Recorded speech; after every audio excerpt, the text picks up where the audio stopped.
Welcome to the Capital Exchange. I'm Steve Wilbur, Managing Director at Allen Capital Group. And I'm Travis Portwood, Chief Investment Officer with Allen Capital Group. Travis, the Federal Reserve raised the Fed funds target rate last week by 0.75%, now targeting 1.5 to 1.75.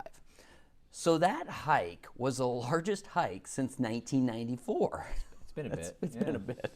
To battle inflation, we've seen the potential for steep rate hikes in the future as well. The federal officials project the Fed funds target rate to be 3% or more by the end of this year. And most officials are in the camp of the 3.5 or 3.25 to 3.5%. Now, the Fed funds target rate is important because it influences rates throughout the economy, from credit cards, business loans, and also mortgages, which we have seen spike recently in the last few months, haven't we? Yeah, the mortgage rate has spiked quite a bit here recently. So, following last week's hike, Steve, Chairman Powell's on Capitol Hill this week, and he's being questioned by lawmakers about his plan to tackle inflation, which is at a 40-year high. And obviously, it's not an easy question to answer. This is a good reminder that with economics, things rarely go according to plan. The Fed's initial approach of slowly raising interest rates as we emerge from the crisis were obviously interrupted by severe supply chain issues, which we all felt when we were trying to get goods, and the unforeseen war in Ukraine, which shocked various commodity markets, which we all felt in our food prices, right?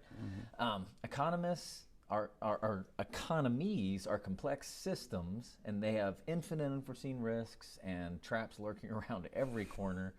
I do not envy Jerome Powell at this moment in time. I do not either. And yes, Travis, you're right. Things did change quickly, didn't they? On March 2nd, Chairman Powell commented that more likely than not, the Fed could orchestrate what he calls a soft landing, which is being able to lower inflation without tipping the economy into a recession. But that is looking to be more difficult every single day, isn't it? It is, Steve. And Powell reiterated in testimony this week that the Fed is committed to battling inflation almost at all costs. He said it's absolutely essential that we stabilize prices, which it is. But as of right now, the Fed also said they don't have any compelling evidence that inflation is easing. So the next inflation reading that we get in July will be key, because it'll help us get a grasp on if Fed policy is working or if there's more pain to come. And I hope it's the latter, I hope it's the former. Me too.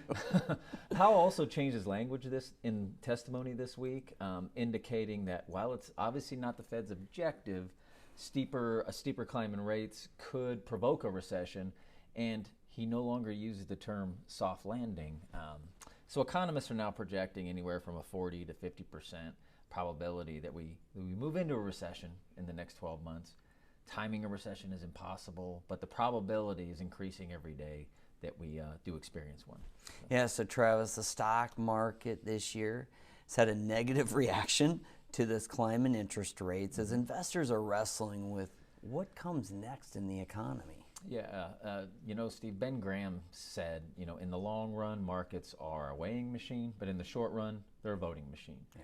And that's what's happening right now. Investors are casting their votes, and they're somewhat pricing in the fears of a recession, which are reflected in prices. And the market's mood could sour further from here, and we could, which could lead to further weakness, or sentiment could shift, and we could see a rally. It's impossible to predict day to day.